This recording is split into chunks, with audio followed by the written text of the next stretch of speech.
Hi there, Sharon Horne-Ellstrom here. Welcome to 208 of our Be a Better You annual challenge. Today we are focusing on mental health and well-being, a goal area that we are applying the IDEANCE process to.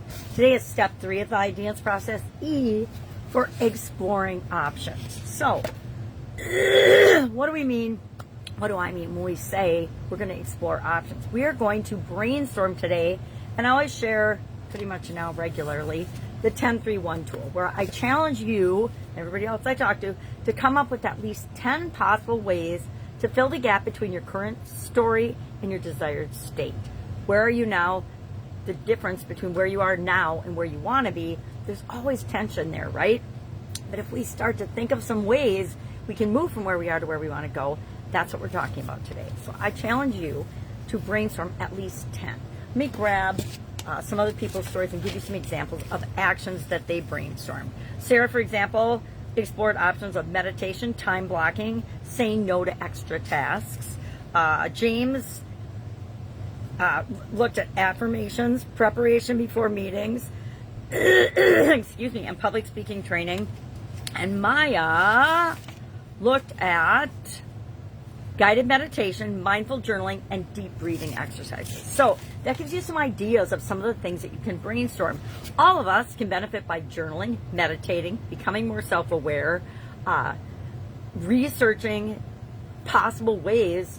Go online and Google ways to solve the problem that you're working on. So for me, if I'm working on negative self-talk or I want more positive self-talk, I could Google positive self-talk strategies or something like that. Whatever fits your brain sequence and the way you think, go ahead and use resources that can help you come up with ideas. You don't have to come up with all of them out of your own head. Ask other people. Ask other people that have already achieved the success that you want in mindfulness or mental well-being areas. Ask them what they did, how they've gone from where they are to where they were to where they are now. We all know people that have faced big challenges in their lifetime, especially when it comes to mental health and well-being.